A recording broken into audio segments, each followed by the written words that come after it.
صلی علی رسولہ الکریم اما بعد اعوذ باللہ من الشیطان الرجیم بسم اللہ الرحمن الرحیم وَاذْكُرْ فِي الْكِتَابِ إِسْمَاعِيلَ إِنَّهُ كَانَ صَادِقَ الْوَعْدِ وَكَانَ رَسُولًا نَبِيًّا صدق اللہ العظیم۔ سرمدم سورہ مریم کی یہی آیت پچھلے درس میں بھی تلاوت کی گئی۔ حضرت اسماعیل علیہ السلام حضرت ابراہیم علیہ السلام کے بڑے صاحبزادے اور بیٹے ہیں، اور اس وقت حجاز مقدس میں جتنے عرب ہیں وہ تمام کے تمام انہی کی اولاد میں سے ہیں۔ رسول اللہ صلی اللہ علیہ وسلم بھی انہی کی اولاد میں سے ہیں، بلکہ رسول اللہ صلی اللہ علیہ وسلم کے جو چچا حضرت حمزہ رضی اللہ تعالیٰ عنہ جنہیں احد میں شہید کیا گیا اور ان کے جسم کے ٹکڑے کیے گئے، جن کے لیے رسول اللہ صلی اللہ علیہ وسلم نے فرمایا کہ میرے چچا حمزہ سید الشہداء ہیں، تمام شہیدوں کی سرداری اللہ نے حضرت حمزہ کے سر میں سجائی ہے۔ یہ ہو بہو حضرت اسماعیل کے مشابہ تھے، صفت میں بھی اور قد و کاٹ میں بھی بڑے نڈر، شجاع، بہادر، گھوڑ سوار اور شاہ سوار تھے۔ تو اللہ پاک نے ان کی صفت بیان کی صادق الوعد کہ حضرت اسماعیل علیہ السلام وعدے کے بڑے سچے اور پکے تھے۔ حضرت اسماعیل نے اللہ کے ساتھ یا اللہ کی مخلوق کے ساتھ جو بھی وعدہ کیا اس کو بڑے اہتمام کے ساتھ پورا کیا۔ ایک وعدہ جس کا اللہ نے قرآن میں ذکر کیا کہ حضرت ابراہیم علیہ السلام نے دیکھا کہ آپ اپنے ان بیٹے کو ذبح کر رہے ہیں، تو انہوں نے کہا کہ میں حاضر ہوں، افعل ما تؤمر ستجدنی انشاءاللہ من الصابرین۔ ابا جان، جو حکم اللہ نے آپ کو دیا ہے آپ اس کو کر گزریے، انشاءاللہ مجھے صابرین میں سے پائیں گے۔ تو یہ اپنا وعدہ انہوں نے اللہ کے ساتھ جو کیا اس کو پورا کیا۔ اسی طرح روایات میں آتا ہے کہ ایک شخص کے ساتھ ان کا وعدہ ہوا، وہ شخص چلا گیا اور وہ بھول گیا۔ ایک روایت کے مطابق ایک دن، دوسری روایت کے مطابق 3 دن، تیسری روایت کے مطابق 1 سال۔ حضرت سفیان ثوری رحمہ اللہ فرماتے ہیں کہ حضرت اسماعیل اپنے اس وعدے کو پورا کرنے کے لیے اپنے مکان ہی وہی بنا لیا کہ جب تک وہ شخص نہیں لوٹے گا میں یہاں سے نہیں جاؤں گا، کیونکہ میرا ان کے ساتھ وعدہ ہو چکا ہے۔ رسول اللہ صلی اللہ علیہ وسلم کے متعلق بھی آتا ہے کہ نبوت سے پہلے، جب تک آپ کو نبوت نہیں ملی تھی، عبداللہ بن ابو الحمصہ وہ کہتے ہیں کہ رسول اللہ صلی اللہ علیہ وسلم کیونکہ پہلے نبوت سے پہلے آپ نے تجارت کی ہے تو لین دین کے معاملے میں ایک میرا ان کے ساتھ معاہدہ ہو گیا، وعدہ ہو گیا، لیکن میں بھول گیا۔ میں 3 دن کے بعد اسی مقام پر آیا تو رسول اللہ صلی اللہ علیہ وسلم اسی مقام پر کھڑے تھے، اور آپ نے بس اتنا فرمایا کہ نوجوان تم نے مجھے بہت مشقت میں ڈال دیا ہے۔ اس لیے رسول اللہ صلی اللہ علیہ وسلم نے اپنی امت کو تعلیم دی ہے کہ جب کسی کے ساتھ وعدہ کرو تو اس وعدے کو ضرور وفا کرو، اس کو پورا کرو۔ آپ علیہ السلام نے فرمایا العیدۃ دین، یہ وعدہ ہے، یہ وعدہ اس طرح ہے جس طرح قرض ہوتا ہے۔ جب کسی شخص پر قرض ہو جاتا ہے تو اس قرض کا لوٹانا واجب ہوتا ہے، اسی طرح جب کسی کے ساتھ زبان کر دی، کسی کے ساتھ وعدہ کر دیا تو اس کو پورا کرنا واجب ہے۔ کیوں کہ وعدہ پورا کرنا، وعدہ وفا کرنا یہ انبیاء اور صلحاء کی صفت ہے، شریف لوگوں کی عادت ہے۔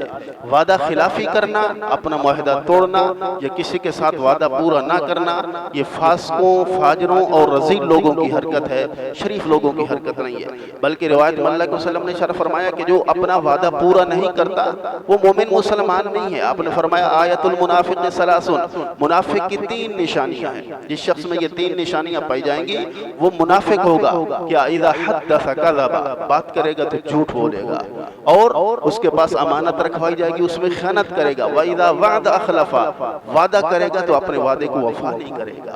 وعدہ وفا نہ کرنا یہ مومن کی شان نہیں، یہ مومن کی خصلت نہیں، بلکہ آپ نے فرمایا یہ منافق کی نشانی ہے، یہ اس کی عادت اور خصلت ہے۔ اس لیے اپنا وعدہ ضرور پورا کرنا چاہیے۔ اللہ نے قرآن پاک کی آیت میں ارشاد فرمایا یا ایھا الذین آمنوا لما تقولون ما لا تفعلون، ایسی بات مت کرو جو تم پورا نہیں کر سکتے ہو۔ وہ بات کرو، وہ وعدہ کرو، وہ عہد کرو جس میں تمہیں سکت ہے کہ تم اس کو پورا کر سکتے ہو۔ اللہ معاف کر، آج ہمارا کیا حال ہے، ہمارے ہاں کا وہ وعدہ ہی کیا جو وفا ہو جائے، کتنا برا جملہ ہے۔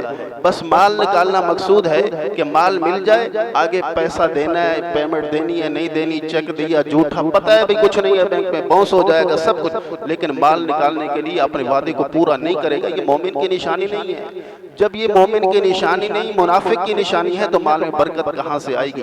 اور یاد رکھو اگر میری نیت میں ہے کہ یہ کام میں کر رہا ہوں لیکن مجھ سے ہو نہیں پائے گا، جس طرح قرض ہے، اس طرح کا دین ہے یا عہد ہے، تو اللہ بھی ایسے شخص کو پھر توفیق نہیں دیتے کہ اس کا کام پورا ہو جائے۔ اس لیے روایات میں ملتا ہے کہ قرض ایک ایسی چیز ہے کہ یہ شہید سے بھی معاف نہیں ہوتا، قرض ایسی چیز ہے کہ شہید سے بھی معاف نہیں ہوتا۔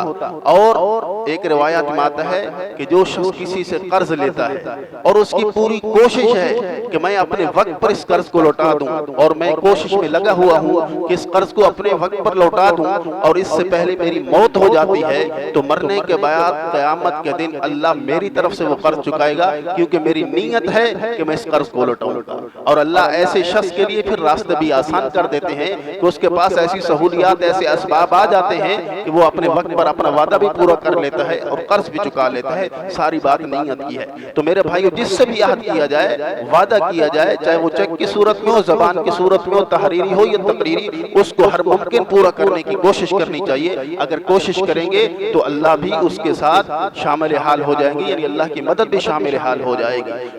آگے صحابہ کرام کے متعلق بھی یہی آتا ہے۔ حضرت سیدنا ابوبکر صدیق رضی اللہ تعالیٰ عنہ جب مسند خلافت پر متمکن ہوئے تو حضرت ابوبکر نے اعلان کیا، اے لوگو، اللہ کے نبی نے جس کسی کے ساتھ وعدہ کیا ہو اس وعدے کو میں پورا کرنے کے لیے تیار ہوں۔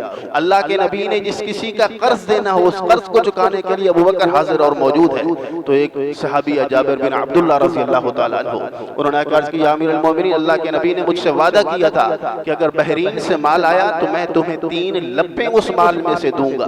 تو حضرت ابوبکر رضی اللہ تعالیٰ عنہ جب بحرین کا مال آیا تو حضرت جابر بن عبداللہ کو بلایا اور فرمایا کہ اس میں سے ایک لپ بھرو۔ انہوں نے لپ بھری، یہ لپ ہوتی ہے، ایک لپ بھری تو اس میں سے 500 درہم ہے۔ تو آپ نے فرمایا 1500 درہم لے لو، یہ اللہ کے نبی نے وعدہ کیا تھا، اب ان کے بعد میں آپ کا نائب ہوں، اس لیے میں آپ علیہ السلام کا یہ وعدہ پورا کر رہا ہوں۔ تو اتنی اہمیت ہے وعدے کی، اس لیے فرمایا ای المومن واجب، کہ مومن کا عہد، مومن کا وعدہ یہ واجب ہے۔